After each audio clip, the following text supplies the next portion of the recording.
This is lesson 3, activity 3, batches of cookies. Now, before we get started, let's say you're planning to make cookies using your favorite recipe and you're going to double the recipe.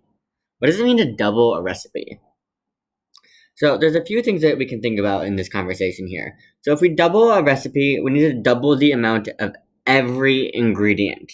So if the recipe calls for 3 eggs, doubling it means using 6 eggs. If the recipe calls for 1/3 of a teaspoon of baking soda, we use 2/3 a teaspoon of baking soda, and so on. Another thing, when we're doubling a recipe, we expect to end up with twice as many cookies when we double it, as we would when making a single batch. So if we have a doubled recipe, we should have twice as many cookies. And then we would expect that these additional cookies, would taste exactly the same as if we had made a regular single batch. So our taste should be the same, but we should end up with double the number of cookies that we would have if we made a regular single batch. So let's look at this recipe here. It says a recipe for 1 batch of cookies calls for 5 cups of flour and 2 teaspoons of vanilla. So I'm going to draw this out before we go any further. So I'm going to make 5 cups of flour here.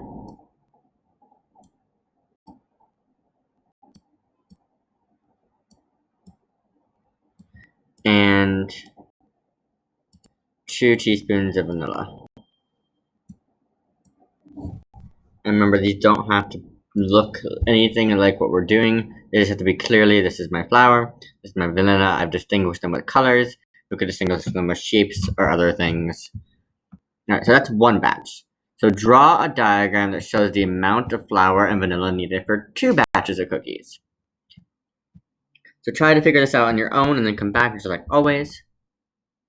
Okay, so it should be fairly straightforward. So if this is 1, then we need another one. So 1, 2, 3, 4, 5 cups of flour, 2 teaspoons of vanilla, and there we go. We have 2 batches now. So think about how many batches can you make with 15 cups of flour and 3 teaspoons of vanilla. So we would add more ingredients to our diagram. So we have 10 cups of flour right now, so we need 15. We have 4 teaspoons of vanilla, and we would need 6. So we'd have to add a third diagram down here. So how many batches would that be?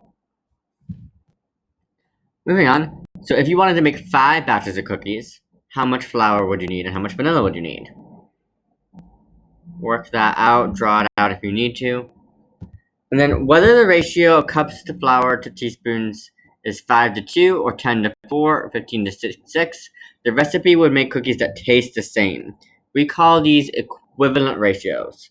So find another ratio of cups of flour to teaspoons of vanilla that is equivalent to these ratios. So if you drew out another one for this one, that one might be a good answer as well. And so how many batches can you make using the ratio that you figured out? It's going to depend on what your answer to A was.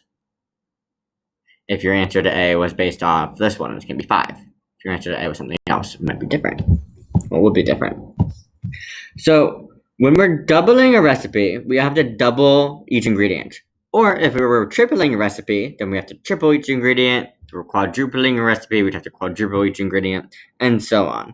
So let's think about what equivalent ratio means. So let's think about cups of flour and teaspoons of vanilla in the ratio of 5:2 or 10:4 or 15:6 are equivalent ratios, like it says, because they describe different numbers of batches of the same recipe. So that's a good working definition of equivalent ratios for now.